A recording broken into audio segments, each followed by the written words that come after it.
questions that are being asked I'd like to mostly address, so this is my preference, is questions that affect how you walk, questions about living this out.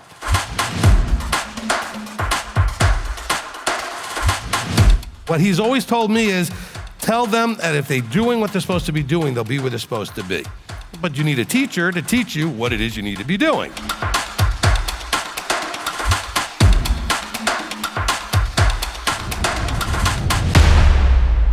Why are we trying to figure out if something's a trial? Everything, every minute of every day that you're up and awake is part of your final exam, okay? Life the whole life is an exam. So how you handle everything, good and bad, every adversity, every good thing that flows your way. And so, of course, anytime there's more people around, like at work, that is not so much a trial, but everything is a trial. In other words, everything is about him watching to see how you handle everything. And so when if any of you have a job, you know that that's a trial, okay? Every job is a trial. In other words, it's going to test you in being Yeshua-like, moment by moment, depending on the type of job, more moments than less, but more than just you sitting at home by yourself. You're now in a place with other people, and being around other people is going to give you more opportunity to be challenged, okay? So looking at it from the right perspective is that, yes, everything, especially the job, is a testing ground. It's not a trial like it was just put there for whatever reason, but everything that you go, you're supposed to say, okay, can I be or maintain being Yeshua-like and fruit of the Spirit in this situation? And being in a hospital makes that really tough, okay? Because you got all kinds of crazy stuff happening at all times and emergencies and everything like that. And of course, there's no lack of people thinking they all know what they're doing when they don't and trying to tell you you're doing the wrong thing when you're not and whatever, okay? So, because you have more than, it's like having 15 chefs in the kitchen, okay? Everybody's got their own idea and it's all different of how to make the recipe, okay? So yeah, you picked a challenging place to be. But don't say, is this a trial from Yah? No, you chose a career that was going to be challenging, okay? Now, there may be certain things that are happening there that are trials for you because it's a specific area that you're not working on well enough. And that area may keep coming up often enough until you focus on that and kind of fix that. Then that won't bother you as much, even though it'll probably still happen on the job. So there may be trials within your challenging experience. Does that make sense? Okay? In other words, those areas that really irritate you the most, they just keep happening over and over again. You're like, oh, okay? And so, but it's not, that he's causing it as a trial, okay? Life is a trial. Have you ever noticed that? Anybody go through a day that wasn't challenging? And then you woke up and realized you were asleep during the whole thing? So that's why. Okay, it was just in the dream. Life is challenging. You know why? Anybody have a guess of why life is so challenging? Because he's got to get you from what you are into what he is in a very short window of time. Okay, I've never said that before, so you might want to make a note of that one, okay? He gives you such a short window of time to go from what you are into what he is. So he's got to cram that full of all kinds of mess to get you to grow fast. And some of you are resisting and you're growing slow, okay? And not embracing that which he's given you as opportunities for rapid growth. You want a lot of rapid growth? Go work at a hospital or some other place with a lot of people and that'll give you some real rapid growth if you can embrace it and really grow. Because the more people go into ministry, you want to grow, you'll grow. Okay? People, businesses, when you're around a lot of people and you're serving people, especially serving businesses, you're going to have to grow and grow a lot because you're going to be very challenged. Okay? Lead a group of people. Okay, if you're like a manager, supervisor, or whatever, you go ask Billy how much fun it was managing the shoe store that he was at when he was doing it for Payless, wherever he was, right? It was a lot of fun working for all those people. Ask Uncle Bob, the place he was working, how fun it was when people wouldn't work, wouldn't show up, wouldn't call before they wouldn't show up. Okay, when he was managing a store. You get in charge and deal with people, or if you're employed and you're in a big group, it's more people, more challenges. but also more opportunity to grow. Okay, did that help? Yes and no. So what I'm hearing is, I guess maybe I chose something really challenging, and you chose a very challenging, emotionally challenging, and physically challenging career. I mean, working in a hospital has got to be one of the roughest, physically and emotionally places to be. So in order to fix that, maybe I need to consider a different place to work. Okay. I mean, there may be ways that you could still do nursing, but do nursing in a less intense environment, You could be doing it out of a smaller office and being, working with a doctor there and have a lot more control over things and less voices having opinions on everything, okay? Because I'm sure at the hospital, somebody will walk in, see whatever you did, and say, who did this? Who gave them that? Why isn't this done? Or you'll walk in going, who did that? Because everybody's got their own opinion, and it's amazing how different they can be in a hospital, okay? Because I've been a patient in a hospital. I remember how one nurse might have said A, and then another one comes in and says the complete opposite. Like, okay, it could be the doctor too. One doctor says A, and another doctor comes in, I'm like, I can only imagine if you're the ones doing the work and you're thinking, So it's hard. People are challenging. Okay, people are definitely challenging. Okay, Ashley. Shabbat shalom, Rabbi. I was going to say, speaking of challenging people, but I didn't think it. I was thinking it, so it would have been all right. But you remember you Billy was thinking that so loud, so I said it. I could see him just over there thinking it. So. But on that note, I'm thankful that you still take me after challenge after challenge after challenge to help me go to there. So thank you. You're not any more challenging than anybody else. No, I know, but it's fun to think that sometimes. You're like being my problem child, right? Okay, go ahead. I'm still thinking about what we talked about at Sukkot about the bridegroom. I've been really stuck on that. And when Annabelle was talking about that, she really, I don't know what she did, but she just stirred something up in me. And I was talking to my husband earlier this week, and in order to have a marriage, there has to be an engagement, correct? Usually there's a betrothal, yes. Okay. And for the woman, because I'm not a man, so I don't know what goes through a man's head, and I don't want to know what goes through a man's head, but... That's good thinking right there. But Definitely don't want to know what's going on through a man. No. But when a man asks a woman to marry him, he usually knows the answer, otherwise he wouldn't put all the effort into it, correct? Usually. Okay. I'm going somewhere with this. The reason why I'm asking that is because when we get to the married to Yahweh, us, men and women, when we want to go there, we're asking him, will you marry us? And when we ask... We're the bride. He's asking us to marry him. Okay, but how would I want to word this then? The reason why I was saying it like that is because don't we know through our actions and through our walk, or shouldn't we know where we're headed and like if we're going to make it or not? Well, yes, and there's no, and I've said that many times, okay? Because people have said often enough that the way I teach gives them no hope and this and that because there's no foundational solid rock of once saved, always saved, and all this other nonsense out there that people believe. So therefore, they actually have to continuously focus and do their things that they need to do all the way till the end. And so, but I've always said though, so yes, you won't know that you've actually made it till he says, well done, good and trustworthy servant. But in the meantime, you should have every confidence that you will if you're doing the things that cause the words, well done, good and trustworthy servant. If you do things with the effort, the best you can, with the proper owning it, fixing it, and adjusting, that whole repentance thing and everything else, if you're doing what needs to be done to maintain and develop that vertical relationship correctly, you should have every confidence that you're going to make it. Okay? But you also need to be honest with yourself and know if you're fooling yourself or not. And if you figure that out, hopefully before you die, then you can fix it. If you know you've been fooling yourself. Okay? The example I always gave was I knew people that would, get all nervous in school before taking an exam. And I was like, why are you all nervous about it? I said, well, I'm going to fail. I said, did you study? No.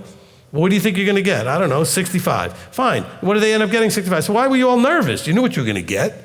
You knew the effort you put in. You knew how well you knew the subject. I don't think I ever got a grade that surprised me, okay? That's not true. One time, I knew nothing on the test. I literally just guessed. I made a pretty pattern on the form, A, C, C, D, C, B, C, A, C, D, C. And I made it look all pretty, and I ended up getting an 85. I don't know how that happened, but the odds of that are like incredible, but I just made a pretty pattern. I didn't even read the questions. Okay, but otherwise, I was never surprised. It was on a computer programming class that I never took. I never went to class, so I didn't know anything. So I went and take the exam. And I ended up passing. I got a passing grade. So, but almost always I knew exactly within a few points what I was going to get, because I knew how much I already knew the subject and how well I studied or how prepared I was, whatever. So you should not be surprised in the exam of life. You should know exactly how hard you've been working and studying and preparing and performing and doing the things that need to be done. So you should not be surprised if you're doing things the way you need to be doing them, which includes when you mess up, you fix it. Then you should have every confidence that you're going to hear the words you want to hear. Okay? And that was going to be my follow-up question. When I do mess up and I do try to own it, fix it, and move on deal, the fact that I can move on, that's my knowing of, okay, this ain't over yet. All right. Okay, perfect. Look, I want to just emphasize that last point you made. Every one of you, okay, comes from a place where you were not walking this, right? There was a time before you did this. And so what did you do when you started doing this? You repented and stopped doing a bunch of things you used to do. And then you moved on. So why don't you do that again like today when you have a mistake, or tomorrow? Anytime you realize you're doing something wrong, like when you first came into this, you realize, oh wow, I'm not eating right. I'm keeping the wrong days. I'm celebrating the wrong things. What did you do? You made changes, right? So anytime you do something that you realize was not correct, you do the same thing. You make the change. Making the change is what he wants. He doesn't want you to kill yourself and beat yourself up and be all miserable. He wants you to own it, recognize it, and fix it. And you can do that with more or less emotion. I don't think the emotional level has anything to do with it. Okay, he's not looking to get a pound of flesh out of you for making a mistake. He wants you to figure it out, fix it, and move on. Okay, by fix it meaning so that's no longer a problem. But some of you can't let it go because you're so ashamed and so embarrassed and so this and so that. So all you do is beat yourself up and beat yourself up. Why? The only thing you should be upset about is if you're not actually fixing it. Okay, if you're kind of covering it up in some way and putting a Band-Aid over it, or, but you're not actually fixing it. But if you actually fixed it, in other words, you actually repented of it, made a commitment, you're not going to do it again, et cetera, then you should have a good, strong, positive disposition to move forward in your walk. He doesn't want you to now walk around with your head hanging low for another 6 months just because you want to feel guilty and terrible because you slipped up. Okay? Okay? Good. All right, Shama Steve. Okay. I saw written here something, and I just want to see if my thinking is right here. Character versus personality. So if character is the mental and moral qualities of an individual, and then the personality is a combination of the characteristics that form the individual. So if personality comes out of characteristics, isn't it an advantage to work on our strengths in addition to the weaknesses? That way we can achieve growth rather than ending up in counseling forever? Yes. Okay, let me repackage that a little bit. So like, for example, for all of you that did the color code test, we talked about the personality test that we all took as part of our fun during one of the feasts. Okay, so one of the things you were supposed to get out of that is to kind of have a sense of why you are the way you are because of your personality, right? You tend towards certain things because of that. It's kind of a large part of it is just born into you, okay? You tend to be, more or less outgoing, more or less interested in fun or peace or this or leadership or that or whatever it is, right? You have these things that you found out about. But then the next step in it, though, was to figure out which of your personality styles were dominant and to work on continuing to develop the positive aspects of that, as well as adding in the positive aspects maybe of your personality that really weren't there that much. Like, for example, I've talked about often enough how I lacked 2 of the colors. But I make an effort to add positive white and blue color personality traits because I don't have any white or blue, period. okay? But now some of you have a bunch of a color, but more of the negative traits than the positive traits. You just happen to have a lot of that color. Well, you know what? Work on diminishing the negative sides of that color and working on developing and strengthening the positive ones, okay? So just because you've got a lot of something doesn't mean that you've got all the positive traits, and it doesn't mean that you're proficient in them and using them and taking full advantage of the benefit of those positive traits. And so you can and should work on those. So definitely work on building the strengths up even more and working on minimizing the negative aspects. All right, Mr. Craig. Shabbat shalom. Shabbat shalom. So I guess a couple comments. Last night you were talking about attraction, and then just a little while ago talking about its attachments to things. And my wife and I got married young, and if we were set on things, very little of the things I were when we got married, I still am now. And there's times when if we're so attached to the things about that person that when those things either go away by age or an accident, say with our experiences and disabilities, that when my ability to take care of my family isn't there, that love still needs to be there. Now, I need to love my spouse in a way that's deeper than her things. It's hard to explain, but the attachment to things can go into what people can give to us that we love, and we don't actually love them for just who they are and what they are more than Okay, I think I know what you're trying to get to. So let me kind of kind of position it this way. You have absolutely, and this is something everybody should be listening to, if you're going to get married and be married over a number of years, enough number of years, the person is probably going to change in some areas at some point. Okay, especially if you start off really young like Craig did, okay? And so, yeah, you have to know that you're not necessarily going to be married to the same person 20 years later in all aspects as you were when you first got married. That can happen. It could be bad, it could be good. I mean, it can go in either direction. Or it can be a sort of a mixed bag of a little good, a little bad. But not be attached to that. But also, I want you to understand that when you're looking at your spouse, you should always be looking at it from your relationship from the point of view of, can't or won't. Okay? If your spouse can't do something, then you should have a lot of compassion and understanding for something they can't do, like in case they end up in a handicapped position like Craig was mentioning. Because that's not a won't, it's a can't, all right? If somebody just won't, and they should, you would be very frustrated, and that could affect your love and attraction to them, okay? So you must be able to identify. I tell the story all the time. I had a couple that I counseled. The lady was part of the ministry at large, and the husband wasn't, and they were already separated. They'd already split and were living in different houses, and he agreed to call me, and he called me up, and we were talking, and come to find out in talking to her also that she had this problem with the way he expressed his love for her. And when I talked to him, I found out from him it's something he just can't do. It's not something that he knows how to do. It's not a won't. He just doesn't have the skill set to express in a natural way. He's handicapped in that area. And so I talked to her, and she's like, well, I don't know why he can't do this and why he can't do that for me.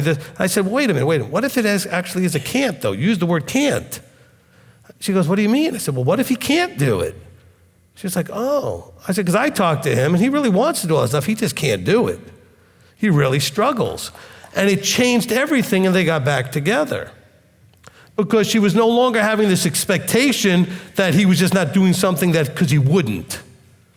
You need to figure out if some of the problems you're having with your spouse are can'ts and not won'ts.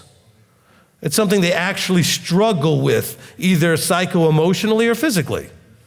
Because if you are focusing on it being something that's an excuse instead of a reality, or a deficiency instead of a reality, now, the can't can be worked with. Maybe it's something they can develop to make it a can. Maybe you find workarounds to make it a kind of, sort of. Maybe it's not a full can, okay? Like they can't really do it in the fullest way that a person without a handicap, but maybe there's a workaround so they can get it somewhat done, whatever that is that you need, okay? And so you learn to do that, but you have to, and Craig's point is good, Don't let your attraction level be based on not also adjusting to the fact that there could be a can't in there, something that has changed them where they no longer can do something the way they used to do it.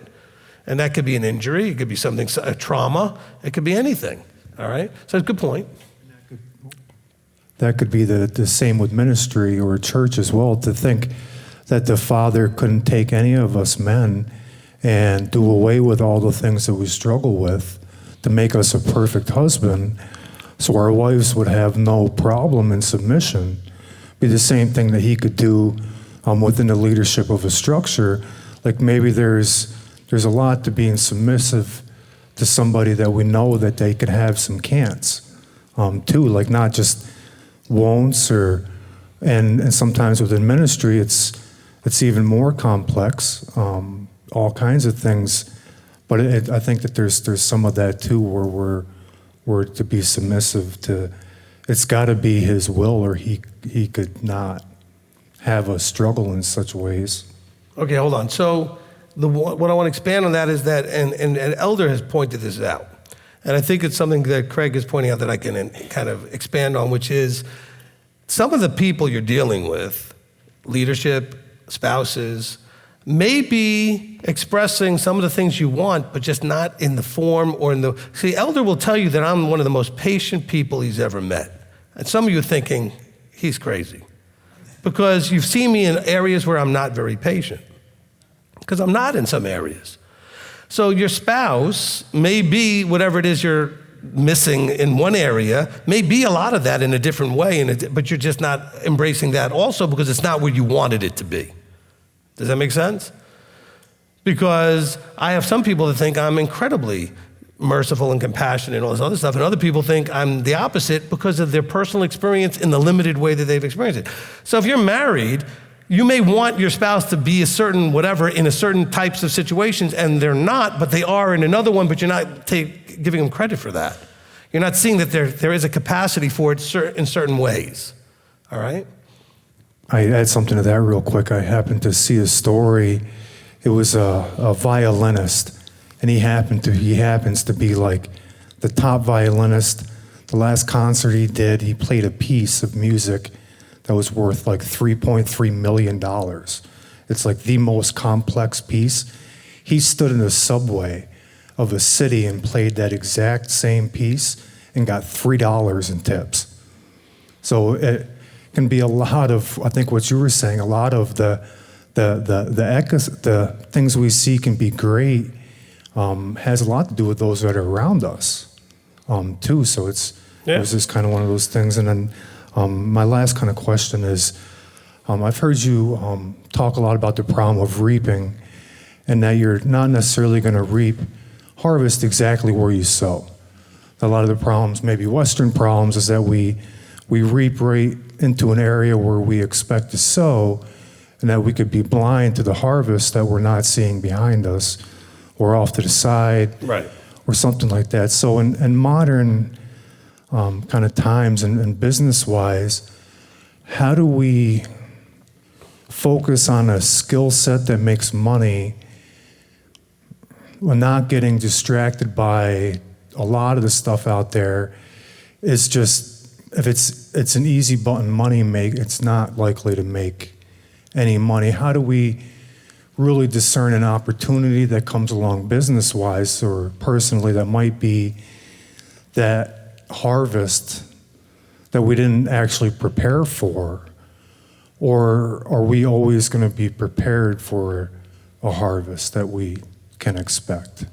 All right. You know what that was a little bit of a complex question, I guess, because it had a couple elements to it. But the main, at some point, you should probably figure out a way to afford and come to the class that I do, because I'm going to cover all that. But as far as picking businesses and understanding, but I'll give you a little bit of that here. Number one, please have heard Craig's point that if it looks too good to be true, it probably is. And of those simple button pushing, you'll be a millionaire next week things doesn't work, okay? What you want is you want to find, first of all, lucrative, steady employment, put money aside to start your little side hustle deal, whatever that's going to be, and let that take time to develop. And then what side hustles are you going to do? Something that you can learn from somebody that actually you see them doing it, not just selling a course. Okay, so mostly their side hustle is to sell you the course. Okay, and they're making most of their money selling you a course. So you'd like to actually see them doing the actual thing and watch it done, see them actually reaping the profits and all that kind of stuff, which is not always easy to do with these sort of scammy courses that are out there, okay? And so this is the kind of thing that, like for example, I decided recently that I wanted to do a little bit more. Back in the day, I used to trade commodities, and so I like to trade Forex a little bit, which is currency market. And I found a really good course for that I started watching about a week or two ago. I watched it a lot on the boat, actually, when I was just chilling. But the guy who made this course, he's showing exactly what he does. He's showing the live trades that he's doing. And I know enough about this to know that he knows what he's talking about, because he's using a lot of information I used when I did commodities. But I like that he's covering all the different things, and I'm watching the live. He shows, this is what I'm doing, this is the trade, now this is why I did it, and this is the strategy, and now let's see what happens with it. And so I'm getting to actually be mentored by someone who's actually doing, okay? Not just selling me an idea of how I could be doing. I want to see what they're doing. I want to see that they did it and it worked and those kind of things. And so the main thing for all of you, though, is you must start with a dependable foundational income base. Okay, that's called a job. Okay, I don't like jobs. I don't think anybody should like a job. But a job serves a purpose till you can go and do something else. Okay? All right? Now, some of you, jobs are great, period, because it's great to have the steady income, it's dependable, and you get paid well enough, and that's all great. But I'm saying for those of you that don't like the idea of the employer and that control thing, whatever else, fine, suck it up, deal with it, get through it, put money away, and then use that money to now start something. Whatever online business you want to do, whatever brick and mortar type of thing you want to do, whatever consulting thing you want to do, whatever it is, use that money to educate yourself, and then to practice and blow it a few times. And you're going to make mistakes, okay? And you're going to start things that don't work. I've started a lot of businesses, and a lot of them did not work, okay? Some of them worked really well. Some of them did not. You got to be okay with that, all right?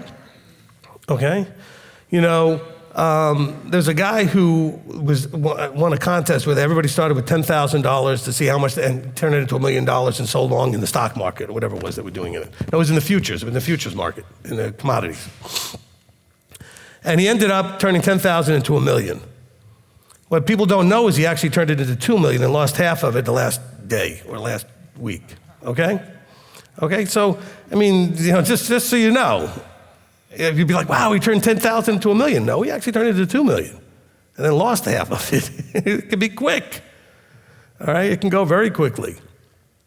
So just keep that in mind. But that's a good question, Craig. But that's why what I would recommend to all of you is at some point you want to take some courses in understanding how to start, run business. It's like general stuff. How to be able to monitor the financial aspects, the legal aspects, setting up your corporation, if you're going to have a corporation or LLC or whatever you're going to do, understanding the tax ramifications and how that all works. I mean, you really need to learn these things. Look, I've done so many things that I have a lot to when people come and talk to Elder and I, a lot of times they ask us about some of these business things. I said, well, we have a lot of advice we can give because we've both done a lot of things business-wise. Okay, we've started things, we've run things, we've had authority in businesses, we've managed businesses, and all those kind of things. And that's experience that you can't just get in a book. You have to have someone who has that experience deliver it to you, answer questions, mentor you in some way, all right? But the point is, don't rush to go do this without the core, okay? The core is, can you pay your bills? You need something that pays your bills, hopefully plus a little bit towards your other thing, all right? And do not, some of you thinking, you're talking way too much about this stuff on Shabbat. No, this is important. Do not quit your job till what you're doing makes more than what you are already doing. In other words, your side thing has to out, and not just for 1 week. I mean, for like 6 months. And think about it, you'll be getting 2 incomes for 6 months, because you got one, both making about the same But I want you to, don't say, oh, wow, I just hit a number that's bigger than, no, then you quit and your thing goes down the toilet. You want to see consistency. I want you to have at least 6 months success before you switch over. All right? All right, Chris. Okay, so my question is, it's not like eschatology or anything like that per se, because I want to know, because you say that people are not judged, of course, and the covenant, you can't have judgment without people being in covenant, or it's not called sin. So when Yeshua comes back and the world is judged, how is it possible that all these people that we know don't understand what we understand about Yeshua, Torah, how are they able to be judged for if they don't have the bubble popped, I guess, in Revelation? All right, so the question is, what are they being judged? In other words, what are the choices in the judgment? Okay, we read about one choice being eternal life or eternal punishment, the punishment being forever, like you don't get to come back. Is that the judgment we're talking about for the whole world? Yeshua comes back, some of us are going to be resurrected or changed right there. Not resurrected, changed in a twinkling. That's part of a judgment. He's going to make a judgment that you're ready. Yes? Some are going to be judged in the graves and brought out of the graves as being ready for that first resurrection. Some are going to be judged to need to go through the millennium. Some who died are going to be judged to be resurrected and go in the flesh in the millennium. So it's a matter of what they're being judged for, okay? So everybody's going to be judged according to the same standard. The standard being, did I bubble pop you? Then the choice is going to be the fire or the change in a twinkling. If you weren't bubble popped, then the judgment is that you're now going to get your chance to have your bubble popped, okay? And then you're going to get to walk that out.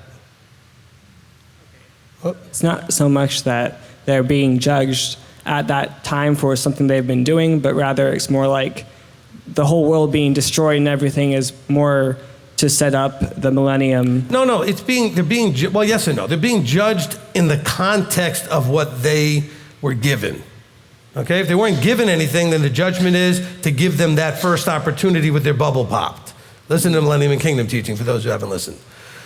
If you had your bubble popped, then there's an expectation or context to the judgment as to whether or not you've made the choice to be submissive to that covenanting.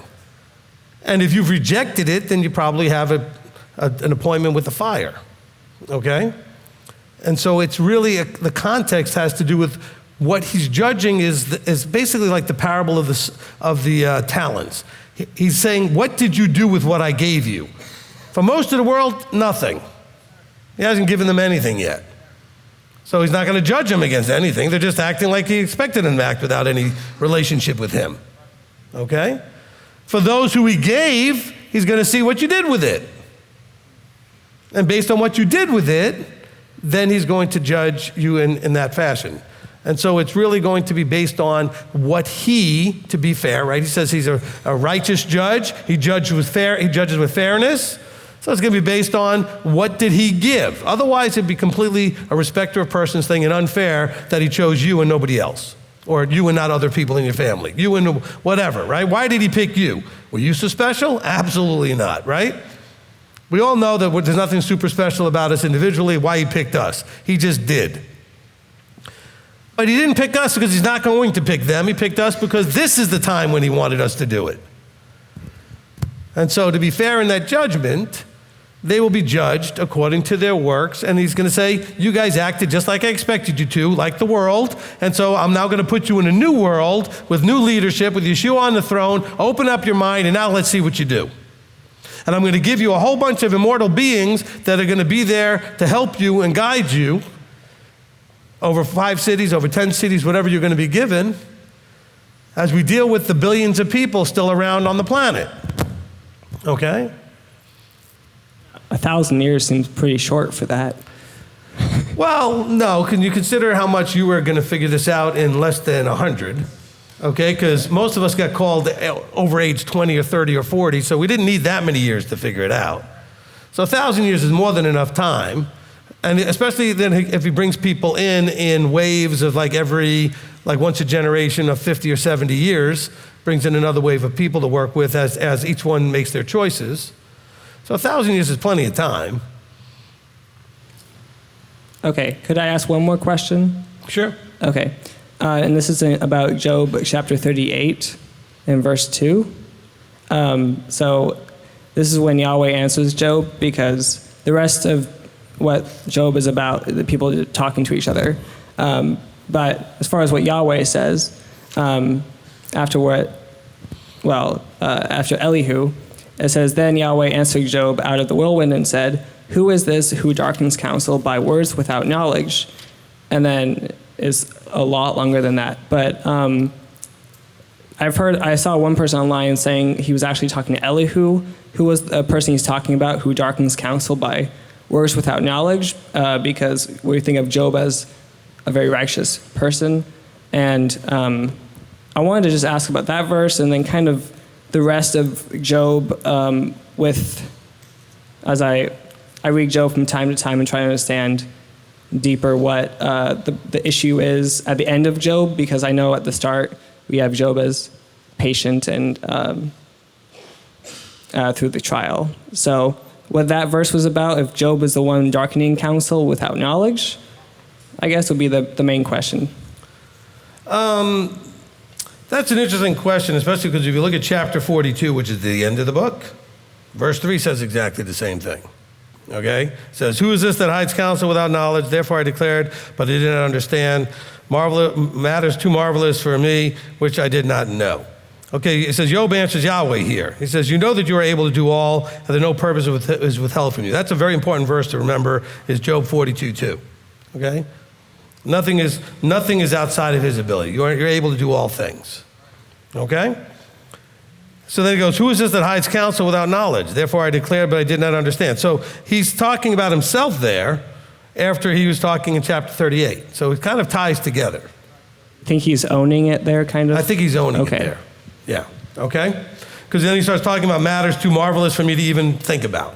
Okay? He's like, I'm like trying to maybe dwell on my own counsel, and it's like stuff that's way above my even thinking about it. So he was righteous before this time, but I guess he's realizing the main point for us, I guess, is to not try to just talk a lot in suffering when we're like, I guess, trying to justify ourselves is the point. All right, so understand, when we call Job righteous, okay, we look at Job as a tzaddik, someone without the yetzer hara, without the evil inclination. This simply means that he was not tending towards or drawn towards doing something that was against Yahweh. That didn't mean he understood everything that Yahweh was doing. He didn't understand the purposes of everything. He didn't have all knowledge and wisdom. He just made right choices and wasn't tempted to make wrong ones. And now he's saying here at the end, he says, and there's so many things I never understood. I knew what to do and how to do it and what was right to do. So he was righteous, but he didn't have all wisdom and understanding. Okay, did that help? Okay, good. All right, Janet? Rabbi, can I ask you a follow-up question from what you just said before? Sure. So when you were talking about the parable of the talents, and you were saying he wants to know what you do with what he's giving you. Right. So understanding that obviously everything that happens to us is because he's allowing it, at least, and what you were saying to Tamara earlier. So it's not just the talents. I always thought talents is more like resources, but it's really everything, right? Talent will include your personality, skills, your experiences, your learning. It's a metaphor picture for being given something and what you do with it. Okay? So for example, you're given a husband, what'd you do with it? You're given children, what'd you do with it? You're given Best Shalom here in Cleveland, what'd you do with that? I mean, you come here, you have leadership, what'd you do with that? Did you do anything with that? Okay? In other words, he gives you things, makes them available, and then wants to see what are you going to do with it. Okay?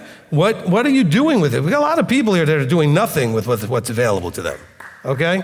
Or a very limited amount of what's available to them. They don't come for counsel. They don't do the things that are necessary there. You're given all these opportunities. So when the parable says, I gave you this thing of value, okay? A husband, child, a wife, whatever side you're on, right? Okay? Leadership, a congregation members. I mean, I've given you all of this, and what did you do with it? Okay?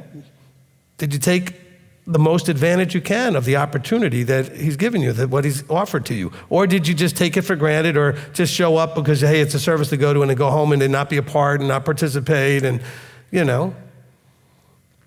What are you doing with the things he's given you that are of value? Okay, so it's value. The talent is talking about something of value. So what are you doing with the thing that's been given to you that has that value? And he wants to see if you're going to do something to develop the value, take advantage of the value, grow the value. Okay? Does it make sense? All right, good. All right, Gary. Shabbat shalom, my rabbi. Shabbat shalom. I have a question about head cover. Okay. When I'm standing here and we're praying, I don't know if it's the 60-some years of Catholicism beat into me. I feel like I should be taking my hat off when when we're praying. Where do we stand with head cover? Okay. Well, whether you're sitting or standing, I mean, look, it's tradition. Because you were in a Jewish community, they wouldn't do anything without their head covered. Okay, and so it's neither here nor there. Wear it or don't wear it. It's what's coming out of your mouth and what's going on in your heart that matters. Okay. Now, of course, it depends on what you're wearing on your head. Okay, wearing an m.t.o.i hat or something that's respectfully being worn is one thing. Wearing something that's promoting your sports team or some other thing may not be what you need to be wearing in the place of worship and that kind of deal. Okay, so it's really about what are you covering your head with? Okay, so if you got something that has some little saying on it or something that's properly, vertically, focused, because people have all kinds of hats with all kinds of good things that way. It may just say Shabbat Shalom on it, may say this on it, whatever it is, that's one thing. So, but if you feel like you should take it off, then take it off.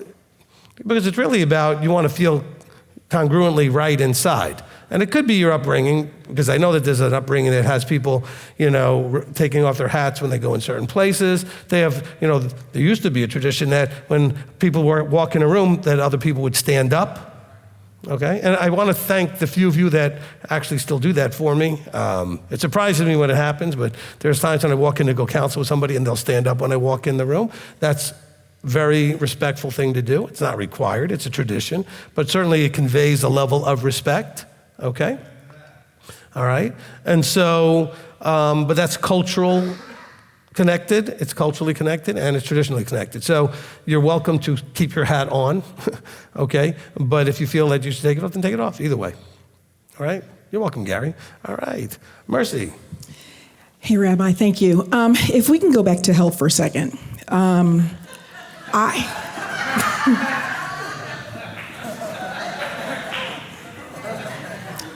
It's a round trip. It's okay. Yes. Okay. Yes. We're taking a round trip visit. Yeah. It's a cruise. So, can I tell you something? It is amazing how you can be on a boat with 4,300 people and still run into each other everywhere you go. Like the 3 people you know on the boat. It was just like, Mercy came to breakfast, went to sit down, and then she heard a voice, turned around, and it was me and Uncle Bob sitting right behind her. She's like, oh, look. Everywhere I looked, there was Marlene was there, everything. I walked around somewhere. I mean, 4,300 people. If we wanted to, we couldn't have found each other to run into each other, but we did all the time. So it was hysterical. All right, go ahead. So just to kind of, I guess, be clear and kind of get your updated counsel on this. Now, I believe everything that you're saying about it, so I just want to start by that. That's my disclaimer. However, the church that I sort of kind of grew up in, the one that my mom and her family grew up in, they were apostolic, which is pretty much Pentecostal, and then they went into non-denominational. So when it comes to hell, one of the things that I had always heard was hell was not a place that the Father sent you. It was a place that you sent yourself. That was, because he doesn't want anybody to go there. He doesn't want anybody to suffer. He doesn't want anybody to be tortured. But you're putting yourself there because you just are not being obedient to what he's saying. And in that regard, you didn't accept JC as your Lord and Savior.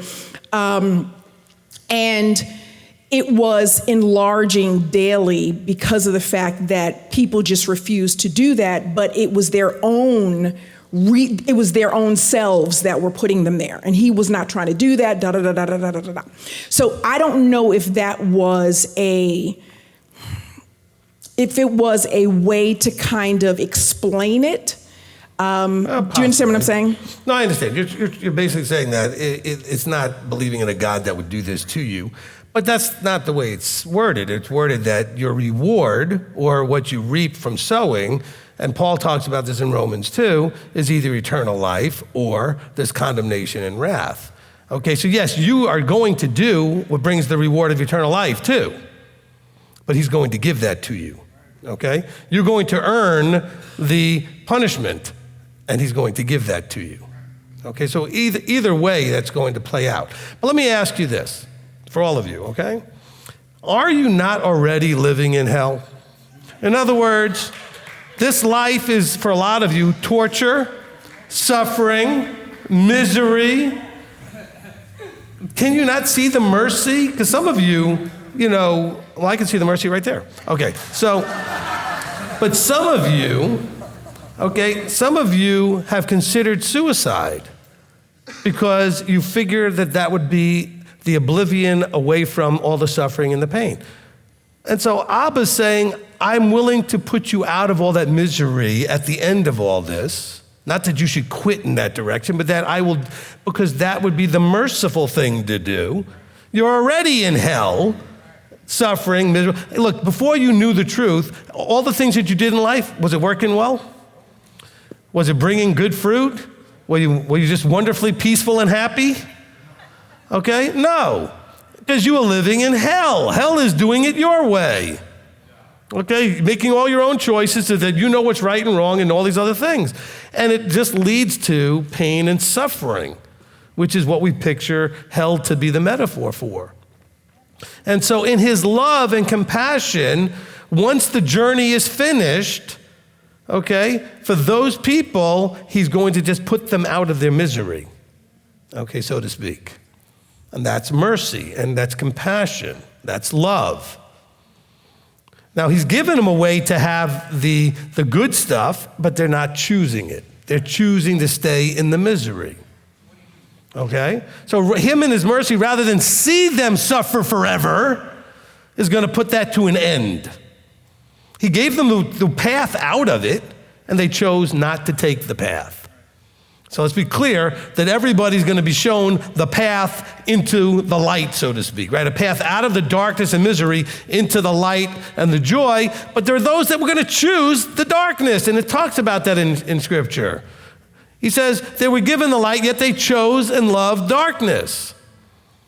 And so those people also cause other people suffering and pain. So he's going to take that out of the mix at the same time. They're not going to cause anybody else any more suffering, nor themselves. And that he doesn't have to watch his children miserable and suffering. Does that make more sense? Okay. So then, since I am mercy, am I here to put people out of their misery? Because I'd gladly take that on. Yeah, but it may be not doable with a knockout punch or shot to the throat or something. Right. Okay. Shot to the heart, Yeah. but you're to blame. So don't be giving love a bad name. Okay. Sorry. Okay, so my next question is, in 1 Samuel, do you remember when it talks about how the Philistines were fighting with the Israelites and they ended up stealing or taking or capturing the Ark of the Covenant? So when they take it, and they start getting, the father's putting all these things on them, and they're like, oh my God, this is like the true El, and he's doing this to us, blah, blah, blah, let's give this thing back. And each town it went to, they were getting the same thing, the boils and, all that Right. stuff. why do you think it's possible that that could happen? They can recognize it. They can say, okay, we're going to take these two. It was like they knew to take two calves or two cows that had, or bulls that had never, had no blemish or anything. They actually said that. And then let them lead the Ark of the Covenant to where it's supposed to be. Now, if they go this way, that means it was chance and circumstance. If they go this way, then that means that this was Yah, and we're going to put all these things in here to kind of offer to him. Why would they do all that, knowing and recognizing that this is who he is and that he's real, and they recognize that, but yet and still they still decided that they were going to worship their false gods? Because this is actually the time when he had their God fall to the ground, the statue fall to the ground, worship him, cut their hands off and everything like that. Why would they not recognize that when you can see it, not when you can't see it? I mean, he was doing some crazy things back then, and you could see it, you can touch it, you can feel it. Why? Go. Okay, go. Go. You're on. Okay. Look, this is hard to understand now, easier to understand if you lived back then. Because you're saying things, and you actually used, at the end, you actually nailed it by saying there were some crazy things happening. But you know what? Crazy things happened all the time in the names of all kinds of gods back then, okay? And so this was just another one of them to them. This wasn't like something that made it clear this was the one true. It just meant this one had power, like some of the other ones that seemed to have power that they had been experiencing in their own lives culturally back then. Okay, so, because remember, even in Pharaoh's day, the magicians did the same things that Yahweh did. They didn't say that they used smoke and mirrors. They did similar things. And so there was a lot of supernatural things happening from the false deity world. And so when they recognized they had something that was not appropriate for them to have from a god, not necessarily the God, but from a God, they wanted to now rid themselves of that and appease that God. They may have done that had they taken, if the worshippers of Chemosh took something from Dagon and something was going wrong, they would have wanted to give it back to Dagon. So they were not necessarily connecting that this is the God. They were connecting that this particular God was not pleased. So let's appease this God and get rid of this thing, okay? But culturally, we don't understand that the same because we don't see so much of that manifesting of power that they would have seen then in the names of these pagan entities, okay? Okay, good. All right, Brandy. Sorry, follow-up question to your good steward. Okay, so I know I counseled you when we first met. You talked about money as tools. Favorite counseling session ever. It helped me. When we celebrate a feast, it's no hold anything. You say he wants you to experience, just go for it, right? When you talk about being a good steward, let's say you are not borrowing from Peter to pay Paul. You have your tithes, you have your offerings, you pay your bills. You are not. There's not more month at the end of your check and your money, right, or something like that. And I know Bill Gates only drives a Honda Civic. Oh my gosh, I hear that all the time. But if you have the means and you're like, everyone has a thing. I'm sure Bill Gates has fancy shoes. But if you have the thing and it's like, okay, you know what? I don't want to drive a Honda Civic. I can afford a Tesla. I'm going to drive a Tesla. And it does not cause a shift in your finances. Is that something like that would be okay? Like, what's the standard so you're not a cheapo? No. Look. You have to look at things financially from a relativism point of view, okay? If I've got, $500 to my name, okay, in the bank, and that's all I've got, and I barely make it through each month and pay my bills, then if I go out and I spend $50 on a steak, that's 10% of what I've got left, okay? Because you can go to one of those nice steakhouses, easily spend $50 on a steak. However, if you've got $50,000 in the bank and your finances are in perfectly good shape, then you may want to go and have a nice dinner with your spouse or whatever, and it may spend $100 on that dinner because that $100 is a very small piece of a $50,000 or $100,000 you have in the bank compared to $500 you got in the bank.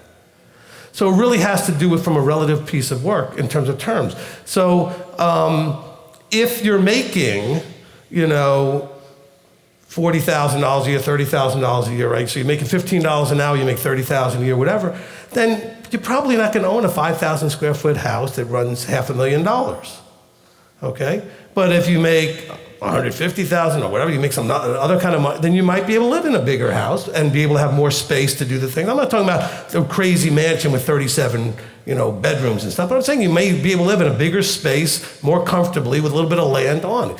It's really relative to the context of where you are financially. So it's quantifiable, like it's not an Yes. good steward usually is spoken in Right. sense of So good an steward is idea. that you're not spending money that's going to put you in any kind of adverse financial place. So if you can afford, look, when I was, say, 18, 20 years old, I went to go find a car that would be in decent enough shape, just like my kids today. We'll be looking for a used car that's relatively reliable, in decent shape, under $10,000 or under something, where a new car is going to run them $30,000, $40,000, whatever new cars run these days. It's crazy, okay? But then you get older and you start thinking, well, I can get a nicer vehicle, and my financial state is similar, but now that car price affects me the same as the cheaper one did when I was making less. And so you can make different choices, all right? Look, I remember when, for example, I just went on this cruise, okay? And they offer an internet package, and I wanted the internet package because I wanted to do certain things that I need the internet for. Well, it's $20-something a day. There was many, many, many, many years in my life where that would have been a crazy and stupid way to spend money, because percentage of where I had any money was I didn't have any, okay? But I'm at a place now where I say, you know what, I worked hard, and I can enjoy myself, and I can spend the $20 to have that enjoyment.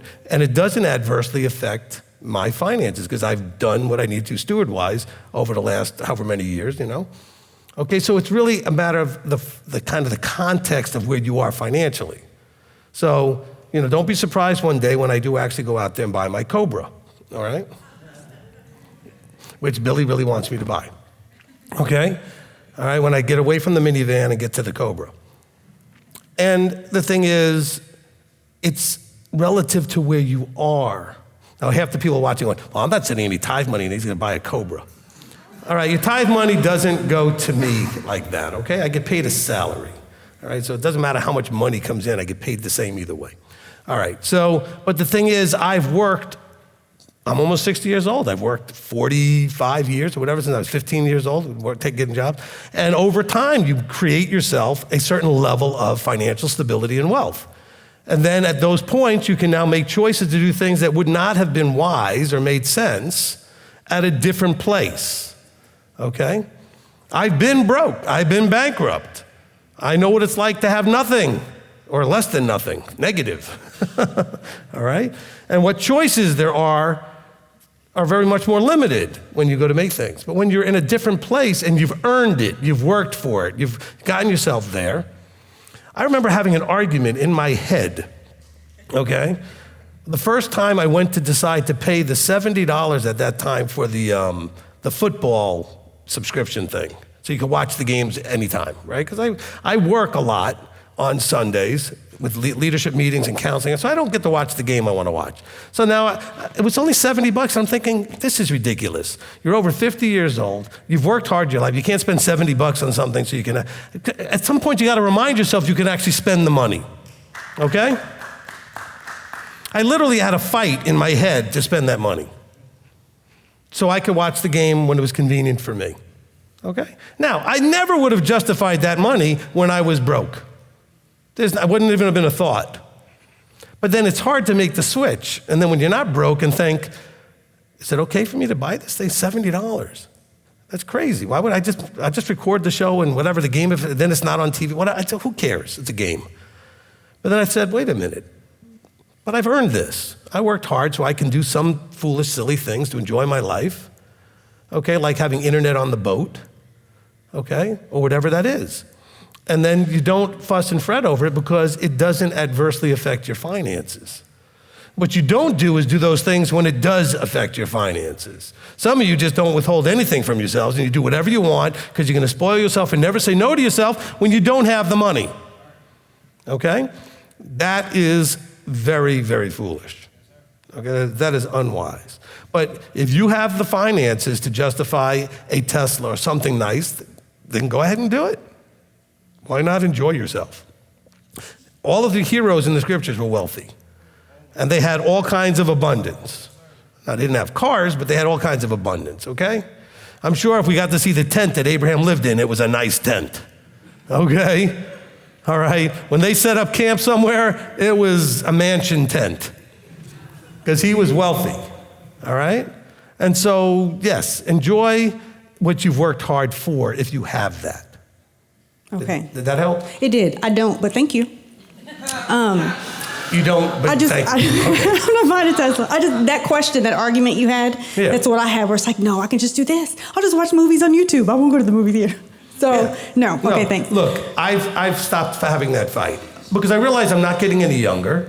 Because part of the reason we work hard is to enjoy ourselves. You say, what do we use the phrase? I'm working for a living. But if all you're doing is working and you don't have the living part, what was the point? Okay? Yeah. Amen. And so I do enjoy things that I would never have enjoyed when I was not as, financially stable, because, I realize that I'm not getting any younger and I should be able to enjoy things, But I try to be wise with it. So some of you are thinking, well, Rabbi, you just went on a cruise and you went on one 2 months ago. Yeah, but do you know how much I paid? You know how cheap this cruise was? Do you understand? There is wisdom in it if you put it together. I mean, I can't imagine going anywhere for 5 days and the whole thing cost me $300, including entertainment and food and lodging. It's pretty cheap. Okay? I couldn't have had 3 meals out for 5 days for less than that. Just the meals. No shows, no lodging. The lodging would have been more than that for 5 days, right? It's $100 a day at least in most hotels, okay, or more, all right? So you can't beat that kind of thing. And you can ask the elder. I did work on the boat a lot, so it wasn't so much of a vacation, but it was away from all of the day-to-day pulls, and so it was a refresher for me. But it's those things that you then choose to do because you can and you should, because it gives you the motivation to keep doing what you're doing because it's paying off. There's a payoff, which means you get to enjoy the labors that you've done, the fruit of the labors. And so yes, but just be conservative about it. In other words, try to get the best deals you can and only spend, be wise with it, all right? Okay? And then lastly, do you mind kind of tapping into when you were talking about challenges with Tamara's question on the fiery arrows that we quench of Satan from Ephesians 6:16?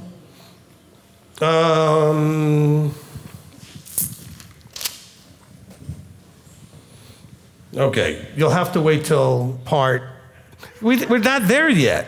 That's the next part. Well, but I have to finish the good news. You know what the good news is? I'm going to get to it next. That's the good news. See, because right after the preparation of the good news of peace is above all taking up the shield of belief, which you have the power to quench the burning arrows. Okay? So we're going to get to that. Work on the patience part. All right, Ashley, you get to be last because it's 5:30. I want to carefully and respectfully ask this question. A lot of people, one of the big passions of mine is food preservation, without getting into all the, pardon pun, all the meat of it. Lately, I've been having a lot of people say I'm anointed and appointed in that area, especially for what my plan is to do with it with this congregation.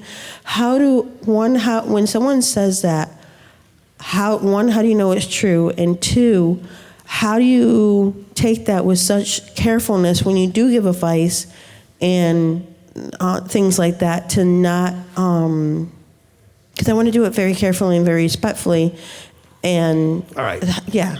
Look, don't don't worry about titling, okay? If somebody tells you you're gifted or you're talented or you're anointed, don't worry about all that. What you want to do is be diligent, to be careful, like you are, with giving counsel about anything, whether it's health or food or something emotional or relational or financial, any kind of guidance that you're going to give.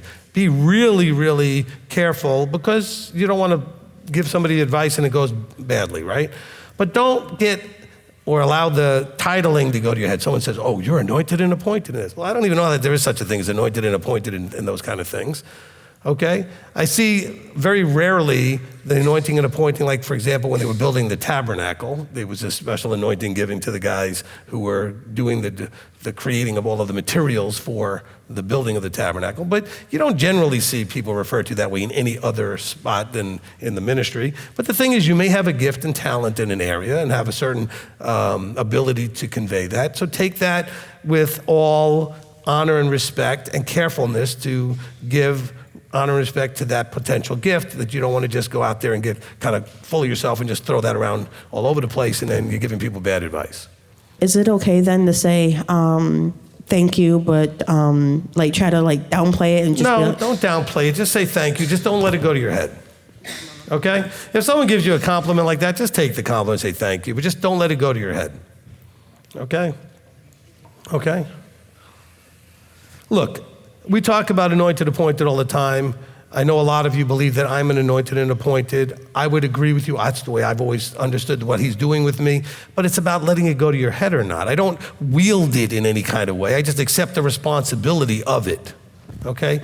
So it's not something that you then get to wield and like, you need to listen to me because I'm anointed and appointed. Or I've got this gift about whatever Ashley's talking about. I say, well, you need to take my advice because I'm anointed. You start to think that way, you can get in real trouble. Okay? You definitely don't want to allow yourself to do that. Okay. So the children are coming down. Excellent. Zone 1.